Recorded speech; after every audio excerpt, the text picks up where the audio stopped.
Yes. Halo, selamat pagi semuanya. Pagi. Balik lagi sama aku Salisa di podcast Berahore. Sebelum kita mulai, better kalau kita kenalan dulu deh. Oke. Hai, kenalin nama aku Anissa Hayu, bisa dipanggil Sasa. Aku Anita. Aku Ivan Arjuni Nugroho. Aku Novi Triana. Aku Yoga Sarlina. Oke, jadi di sini kita tuh bakal ngobrol-ngobrol santai ya. Kalian tahu nggak sih kalau akhir-akhir ini tuh pendidikan kita tuh lagi berantakan banget. Iya. Iya sih. Pendidikan kita emang kacau Banget ya. Kayak sekarang tuh lagi banyak banget kasus-kasus yang lagi tren. Sebenarnya bukan tren ya, tapi lebih lagi naik dari kasusnya itu emang sefatal itu. Kayak contohnya kan ini kita tahu sendiri. Kayak contohnya kasus-kasus yang lagi keatur. Kalian pasti tahu nggak sih? Ya, tahu sih, sering-seringan juga di TikTok. Kayak apa aja tuh yang kalian tahu? Yang pengurusan miras anak SD itu salah satunya. Gimana ceritanya? Boleh diceritakan? Jadi itu ada kasus kalau misalkan si anak SD itu ada berapa orang ya? 5 anak itu mengurus miras sendiri gitu untuk menyumbang mereka. Kelas berapa? Oh, kurang tahu spesifikasinya tuh kurang tahu. Tapi itu ya terima kasih gitu. Gimana pendapat kamu? Ada partner sih. Yang namanya pengoplosan itu kan yang terserang kan anak-anak kita ya, anak-anak didik kita ya. Kan insya Allah selalu guru nih. Kalau bayangkan aja kalau siswa kita yang kita didik kok bisa kayak gitu loh. Bisa ngoplos itu mereka dapat gituan dari mana? Tapi mereka masih SD ya. Pasti ada salah dari ini nggak sih, entah dari sekolah atau gurunya atau dari ini lingkungan yang mempengaruhi menurut kalian? Menurutku nggak dari guru sih. Pendidikan emang guru emang sudah semaksimal mungkin ya untuk mengajarkan siswa-siswanya. Mungkin dari pengaruh ekonomi, lingkungan sekitar seperti keluarganya bagaimana, kayak pergaulan temennya juga kayak gimana. Kayak kalau misalnya pergaulannya masih di pantaran siswa SD nggak mungkin kayak gitu. Mungkin kalaupun nggak pergaulan bisa aja dia ngamati dari HP atau mana. Makanya kita sebenarnya harus punya norma yang masif gitu ya, tegas kan kayak. Sebenarnya kita udah punya nggak sih, cuma memang dalam implementasinya itu banyak apa ya, penyimpangan gitu loh. Kayak yang tadi kan berarti udah ngelanggar aturan yang ada di sekolah ya, melanggar kayak norma-norma entah di sekolah maupun di masyarakat itu nggak sih?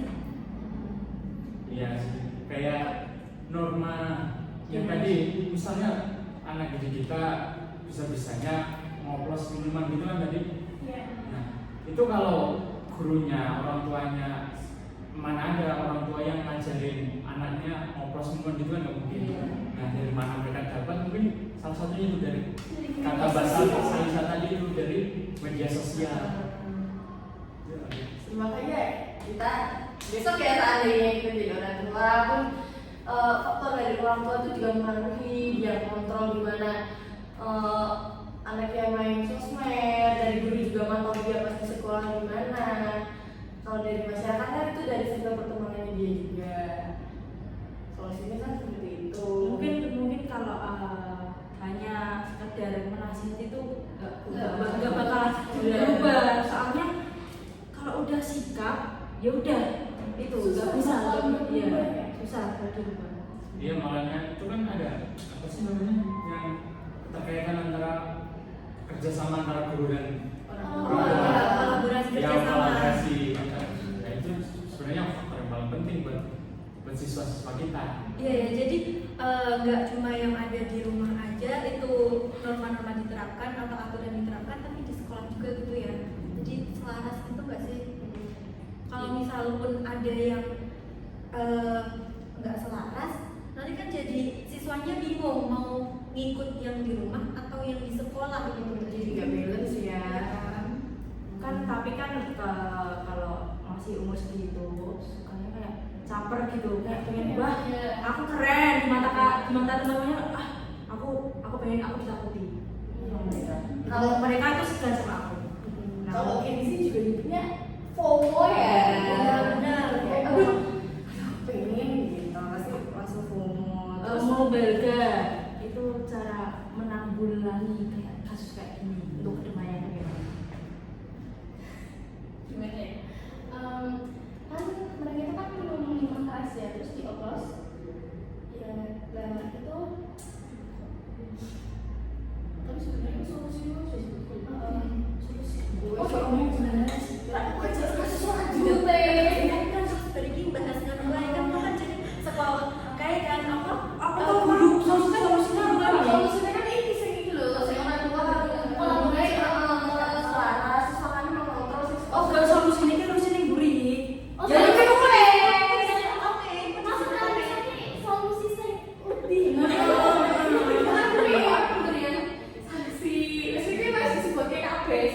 Tapi kan aku sih ngomong apa? Dia mau nih kayak sama bro. lebih menegaskan lagi. Kesimpulan nih. dari ini bahas sih ini kan mau Mbak Salisa ngomong sih Masalah ini diskusi salah aja. Terus nanti iya. Aku bing. bahas sing kae lho Salisa kan ngomong sing peran guru ki penting nah tapi nek guru nih koyo si iku guru sapa Nah, guru yang jadi jadi kita harus mempercayai siapa ini loh. Sik, kasih- Ada yang mau di briefing saya kok bisa cuma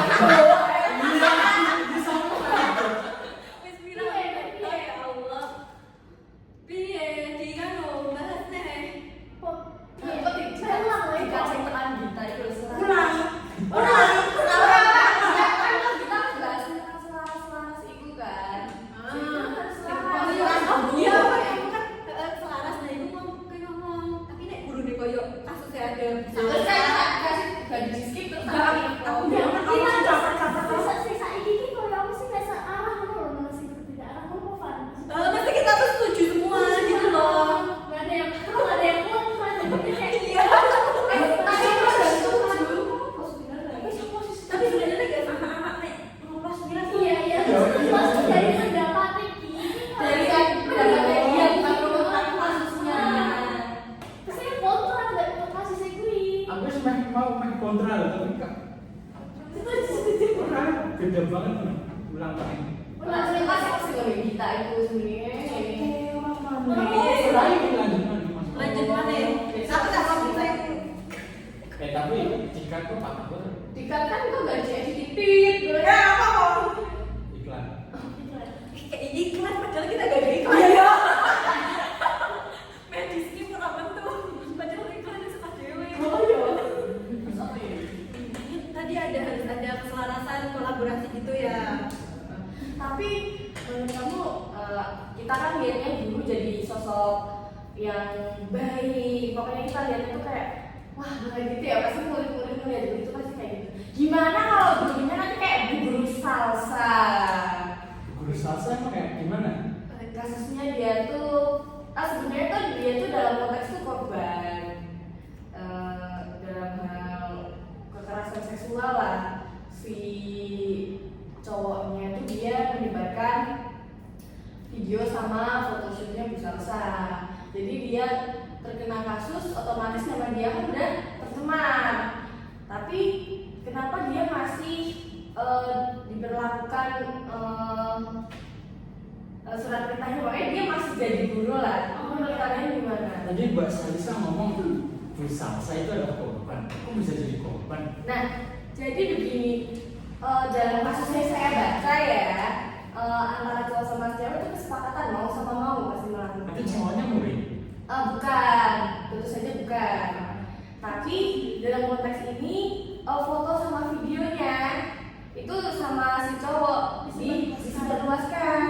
Berarti dalam konteks ini Bu Salsa itu tetap jadi korban gitu. Tapi dalam kasus ini kalau kita balik lagi ke pendidikan, pantas nggak sih guru? Kan tadi sebelumnya ada kasus kalau Bu Salsa punya video sama foto-foto yang Sure. Berarti Ya. itu maksudnya belum nikah gitu Iya. ya. Kok bisa seorang guru yang notabene adalah teladan, ya teladan bagi murid, contoh buat generasi sebelumnya, contoh buat generasi selanjutnya juga, kok bisa punya kayak gitu? Nah, itu mungkin yang salah itu di mana? Kalau salah kita lihat pasti dari pribadinya ya Mas Irfan. Tapi dalam konteks kasus ini, apakah guru seperti itu masih cocok diberlakukan, dibekerjakan? Enggak, karena kan sebelum menyebarnya video itu kan usahanya itu kan juga nyangka kayak oh kok bisa kesebar sih, kayak nggak bisa apa, belum memikirkan kedepannya kayak gimana gitu kan. Jadinya itu menurutku itu perlakuan tersebut itu masih pribadi ya. Sebenarnya itu ke arah pribadi, tapi berhubung profesi dia guru. Kan jadinya kan ini siswa atau orang tua murid yang harusnya percaya kepada guru itu kan jadinya trust issue ya sama guru itu. Kayak kan seharusnya guru yang diteladani seperti yang tadi Mas Irfan bilang, tapi malah berlaku seperti itu yang menurut saya udah jelas ya penyeleweng dari aturan-aturan sebagai tenaga pendidik itu pedoman-pedomannya. Apalagi pasti itu bikin efek, bukan efek jerah ya, malah justru orang-orang mikirnya alah nggak apa-apa masih kerja. Ya kan itu kan cantik Mbak. Jangan cantik, makanya masyarakat itu menormalisasikan kayak orang cantik itu nggak apa-apa buat kesalahan. Standar ganda ya. Kalau kayak gitu harusnya out gak sih? Tapi menurut saya nih Mbak Sar, kalau misalkan seorang guru udah melakukan tindakan seperti itu, kan emang kalau misalkan dia punya profesi, meskipun jadi teladan, karena dia tidak mungkin kan harus memberikan apa kayak bukan mencontohkan ya, kayak gambaran gitu kan buat anak-anaknya untuk kalian harus mengikuti ini. Itu kan Mbak, sedangkan itu di dalam konteks apa yang si ibu guru itu sama si cowoknya itu kan mau tuh pasti sama-sama mau, dan itu harusnya kayak nggak bisa dong kayak disangkutkan ke profesinya gitu. Sebenarnya itu ranah pribadi Iya, ya. dia kan pribadi dan jangan Nah kebetulan dia menjadi guru yang harusnya menjadi contoh buat anak-anak.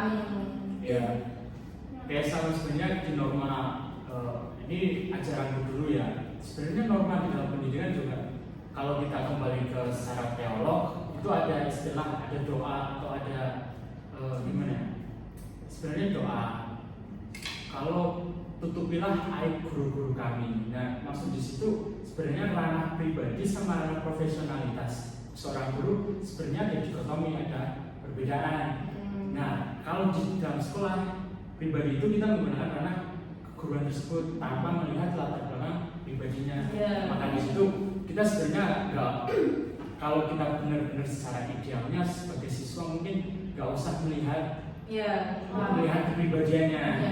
Tapi kalau kita secara langsung di dalam kelas mau bagaimanapun, kita melihat Bu Salsa ini adalah seorang guru, bukan seorang Bu Salsa yang memiliki video shoot seperti itu. Tapi emang kembali lagi secara norma berlaku di dalam sekolah tersebut atau norma masyarakat tersebut yang mungkin ya sudah dinormalisasikan seperti itu. Tapi menurut saya tetap harus ini ya, jangan digunakan kembali gitu, jangan dinormalisasikan kembali, karena ya kembali lagi guru itu kan panutan.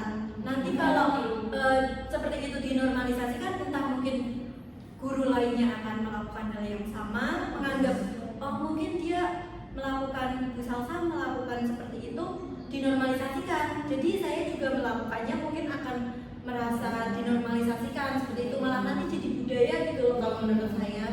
Negara kita negara yang punya aturan ya. Nah, tapi kalau kita kembali lagi ke secara fundamentalnya, sebenarnya pengkritikan atau sebuah gimana ya, mengkritik profesi itu bukan berarti mengkritik pribadinya. Kayak misalnya saya mengkritik Mbak Anggita sebagai mahasiswa PGSD-nya, saya kritik itu Mbak Anggita sebagai mahasiswa PGSD.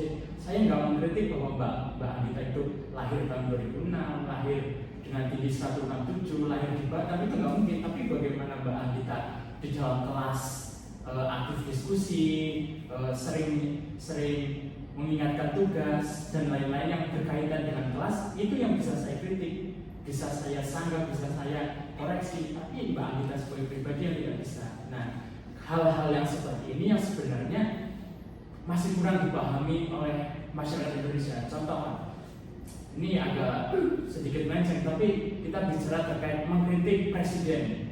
Contoh yang paling sering mengkritik siapa? Misalnya ada salah satu tokoh politik mengkritik presiden, mengkritik peraturan presiden. Dia bisa saja disomasi karena saya ambil contoh secara konkret saja. Rocky Gerung mengkritik presiden Jokowi misalnya, dia mengatakan bajingan tolol. Nah, tapi dengan dalilnya Rocky Gerung, dia mengatakan yang dia kritik itu presiden sebagai Jokowi sebagai presiden, bukan Jokowi sebagai pribadi yang lahir di Solo, itu bukan, tapi bagaimana bagaimana peraturan-peraturan yang dibuat Jokowi, peraturan-peraturan yang disahkan Jokowi yang dia kritik. Nah, yang saya maksud itu dikotomi antara profesionalisme dan pribadinya itu yang masih kurang kesadaran oleh mahasiswa, oleh peserta didik juga, bahkan oleh masyarakat.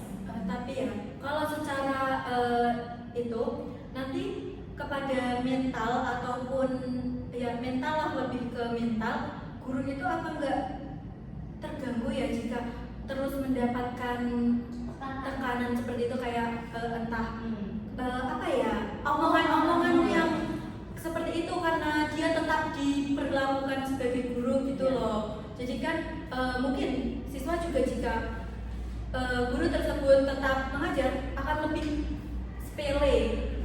Jadi para siswa itu Siswanya belum bisa menganggap, tidak melihat latar belakang itu belum bisa, menurut saya kan. Ya itu kurangnya pendidikan di Indonesia, norma yang masih berlaku biasanya masih kurang berarti kan. Iya. bukan lemahnya yang masih kurang, tapi penerapan normanya gitu ya nggak sih, lebih tepatnya seperti itu. Bagaimana penerapan norma itu dilakukan kan juga dari kesadaran orang-orang yang di situ juga kan. Iya. Secara kesadaran kalau dilihat memang menurut saya kurang ya, apalagi itu tadi banyak yang dilanggar kan norma-normanya, padahal sudah jelas sebagai pendidik harusnya seperti apa, malah beliau seperti apa. Oh ya, untuk membangun kesadaran itu ya, aku ngomong bukan pribadi tapi buat masyarakat luas. Sebenarnya tuh apa yang perlu mereka konsumsi sih supaya membangun kesadaran itu? Apakah perlu adanya edukasi yang terus-menerus atau bagaimana? Untuk kayak bisa membangun kesadaran buat masyarakat luas. Sebenarnya terkait kesadaran itu Pribadi sih. ya pribadi, tapi bagaimana mereka menerapkan itu terkait integritas. Secermin mahasiswa SD mau siswa SD, siswa SMP, semua lah, bahkan kaum pendidik, bahkan yang terdidik itu pasti punya kesadaran, punya tahu, punya perbandingan bahwa ini salah atau benar. Tapi yang mereka lakukan, mereka tahu apa yang mereka lakukan salah, tapi mereka tetap melakukan kesalahan tersebut. Nah, disitulah letak integritas, di mana apa yang mereka pahami dan apa yang mereka perbuat yang seharusnya selaras. Tapi kan pada faktanya mereka tidak memiliki integritas. Kalau kita balik kepada Bu Salsa tadi, Bu Salsa ini kembali lagi pada istilahnya itu meritokrasi. Istilahnya meritokrasi, bagaimana penyeleksian guru-guru yang apa istilahnya? Berkualitas. Yang berkualitas, berkompeten itu dipilih hanya sekedar mereka melaksanakan kuliah 3 tahun, bukan karena apa dia cocok jadi guru atau enggak, hanya sekedar melakukan kewajiban-kewajibannya secara tertulis. Hanya sekedar melakukan prosedur yang Iya, ada, hanya bukan prosedur. Sudah memang itu pantas atau tidaknya gitu ya Mas Irfan. Iya. Kan guru kan profesi ya. Padahal guru itu juga manusia gitu. Iya. Orang-orang tuh lupa kayak guru itu juga manusia biasa, kayak yang seperti di kalangan ya seperti biasa lah ya. Ya namanya juga manusia Iya. Ya sih, tapi sebenarnya iya benar Iya. kata Islam. Tapi yang kalau kita kembali yang sebenarnya idealnya gimana? Orang-orang itu nggak perlu ngejudge pribadi seseorang, itu nggak perlu, tapi perlu ngejudge atau mengkritik apa yang mereka lakukan, bukan siapa yang melakukan. Tapi kalau kita bandingkan dengan kasus Bu Novi yang sebagai vokalis Sukatani, dia tuh sampai diberhentikan, tapi kasusnya padahal tidak sefatal itu. Dia cuma mengkritik oknum ya. Itu kembali lagi apa yang saya katakan tadi, kurangnya kesadaran, tidak memiliki integritas. Kalau kita secara idealnya yang saya bilang tadi, Bukan. Ini maksudnya Mbak Salisa itu kenapa kan Bu Novi ini melakukan kesalahan yang sangat tidak fatal. Yang saya maksud tadi integritas Mbak Novi, kan dia Bu Novi tadi kan menyanyi, dia ketika mengkritik itu kan sebagai penyanyi bukan sebagai guru. Nah, tadi oknum tadi polisi itu tadi yang menurut saya memang tidak memiliki integritas, tidak memiliki kesadaran yang saya terangkan tadi di awal, yang secara seleksi pun tidak melalui meritokrasi tadi yang saya jelaskan. Hanya melalui prosedur gitu. Iya, bahkan mereka saja menggunakan kolusi dan nepotisme kan. Tapi kalau menurut Mbak Novi hanya menurut prosedur, seharusnya Ibu Salsa juga bisa diberhentikan dong. Iya, nah makanya itu balik lagi Itu kan. ini apa kayak polisinya Nggak adil menurutku ya. nggak adil ya, nggak adil gitu loh. Iya. Kalau bilang bahwa itu sesuai prosedur, Tapi yang dibikin sesuai prosedur apa enggaknya ya, base apa ya kita sebutnya, kayak dasarnya kan dari mereka pun background sekolahnya pun udah beda ya, yang satu negeri, yang satu juga swasta. Yang swasta sebenarnya yang Bu Novi punya aturan ketat bahwa ini, tapi menurut saya itu dia nggak melanggar aturan dari sekolah ya, karena dia kan cuma bekerja sebagai guru dan juga sebagai penyanyi, dan dalam profesi itu mereka juga dia juga beda lah pokoknya. Bahkan di sebelumnya di band-nya itu dia tuh nggak tahu kak siapa vokalisnya, cuma tahu oh ini band Sukatani, ada vokalisnya sama ada satu gitarisnya, tidak diungkap. Tapi setelah kasus ini malah jadi terungkap semua dan akhirnya Bu Novi dikeluarkan dari sekolah. Nah, itu yang salah. Kalau mau memberhentikan atau profesinya yang diberhentikan, ya walaupun ini sebenarnya melanggar asas demokrasi kita, yang harusnya diberhentikan ya Bu Novi sebagai penyanyi, bukan Bu Novi sebagai guru. Nah, itu kan sekolahnya juga di tempat saya di Banjarnegara. Itu juga menurut saya sebagai masyarakat Banjarnegara juga kecewa dengan Malu ya? Iya, malu dengan bukan aturan apa yang dilakukan, bagaimana reaksi kepolisian, Kapolres memberhentikan. Sorry, ini yang memberhentikan berarti dari sekolahnya atau dari polisi? Dari sekolah. Nah, dari sekolah. Berarti sekolahnya itu yang menurut saya terlalu kacau. Berarti kembali lagi.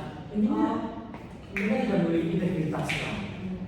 Mungkin sekolahnya itu juga takut sikapnya yang seperti itu kebawa ke sekolah. iya, Mungkin anak seperti murid itu. dan Ya, lain-lain. itu jadi ya. salah satu alasan juga ya kenapa diberhentikan. Nah, jadi sih berarti kalau kita lihat lagi ke belakang dari kasus Mbak Salsa, Busa. terus dari sekolah yang memberhentikan, nggak Bu Novi, bukan Bu Novi saya tidak mengerti, jadi Bu Salsa dan sekolah yang memberhentikan, berarti kan dia tidak berkompeten kan? Ya nggak sih? Berarti kan apa yang mereka lakukan salah. Iya, salah. Salah Salah berarti. ngomong juga salah. Nah, kalau mereka salah, kok bisa jadi guru? Nah, berarti kalau kita telah secara dalam lagi, berarti kembali lagi bagaimana pembentukan sistem pendidikan di Indonesia. Norma yang ada di Indonesia sebagai guru itu, kok bisa guru-guru yang nggak kompeten bisa menjabat sebagai guru? Berarti mungkin bisa dimulai dari kita sebagai mahasiswa PGSD, kayak misalnya Menerapkan sikap ya yang sebenarnya menerapkan sikap teladan bagi calon murid kita.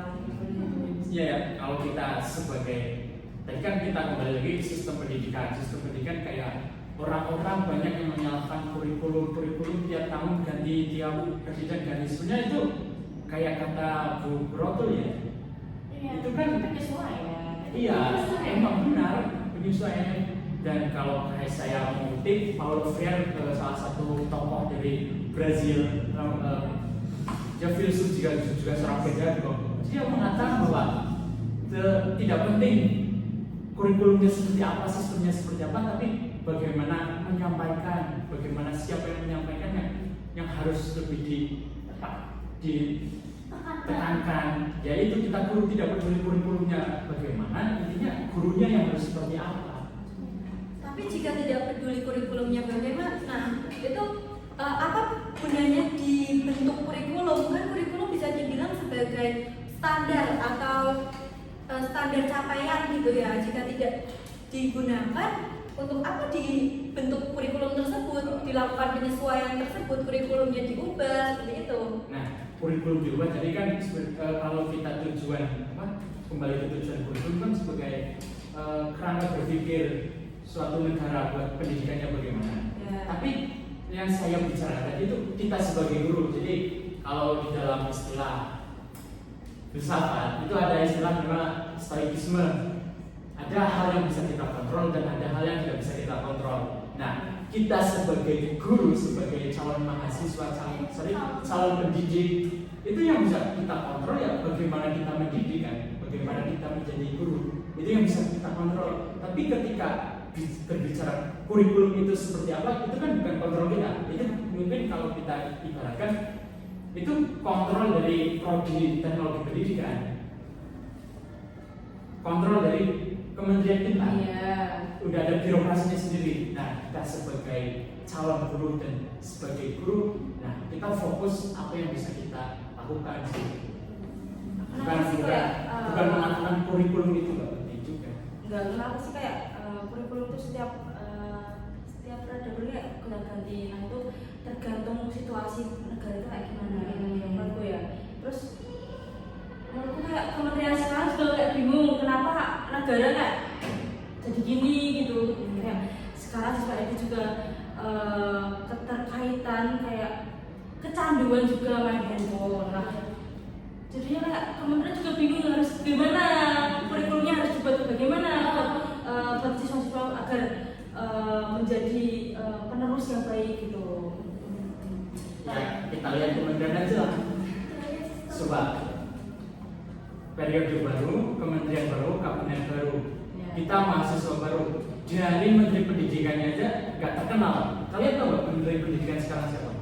Gak ada yang tahu kan? Gak ada yang tahu nggak, karena itu menterinya aja nggak dikenal. Bagaimana ke bawahnya? Jadi sistem-sistem itu loh yang sebenarnya. Tapi kalau soal kita nggak tahu tentang menteri pendidikan itu siapa, mungkin karena kita yang kurang eksplorasi sih. Menurut saya karena kita yang kurang eksplorasi, bukan karena menterinya yang kurang terkenal. Tapi tidak juga, saya kurang setuju. Kayak kita lihat Kementerian HOM, Matius Tigai, kalian nggak? Enggak. Oh, berarti pernyataannya bang kita. Iya, benar.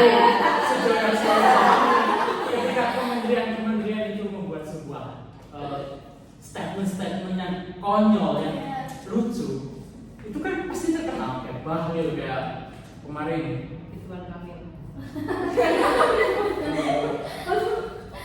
Betul Paris. Saya lupa. Sebenarnya itu ya. Itu kan karena juga kesadaran orang Indonesia yang tidak ingin tahu mencari informasi kan sebenarnya. Yang penting kita menjalani gitu loh. Iya, Yang penting siapa yang memimpin. Jadi Ketika Anda berbicara, nggak penting siapa yang memimpin, nggak salah besar. jadi Karena kesadaran rakyat masyarakat itu kayak ya wes udah yang penting jalan aja gitu. Kalau kayak gitu kita sama aja kita nggak ada kesadaran buat menciptakan generasi yang unggul ataupun gimana kalau kayak gitu. Jadi kesimpulannya kita dari anak SD yang lolos miras, terus kasus Bung Salsa, terus kasus Bung Novi, sebenarnya itu yang harus berbenah tuh dari diri sendiri juga. Terus dari yang barusan kita bahas sampai ke kementerian, berarti itu dari negaranya juga sebenarnya harus berbenah ya. Dari orang-orang pusatnya juga harus berbenah. Bagaimana fasilitas pendidikan di Indonesia, bagaimana moral-moral yang harus diterapkan, bagaimana norma-norma juga yang harus diimplementasikan kepada keseharian kita. Itu ya sebelum bahas. Ya intinya kita sebagai guru itu tadi ada ranah yang bisa kita kontrol dan ada ranah yang tidak bisa kita kontrol. Kayak kurikulum itu sudah bukan ranah kita sebagai guru pendidik sekarang. Kalau kita sebagai mahasiswa PGSD apalagi angkatan 2024 ini, yang bisa kita kontrol ya bagaimana kita menyiapkan diri untuk bisa menjadi guru yang berkompeten dengan cara melakukan integritas yang secara ideal seperti itu. Mungkin itu podcast kita hari ini ya. Iya, terima kasih kepada teman-teman dari PGSD UNES angkatan 2024 udah jadi narasumber kita pada pagi hari ini ya. Jadi podcast hari ini selesai sampai sini. Kita tunggu episode selanjutnya. Bye bye.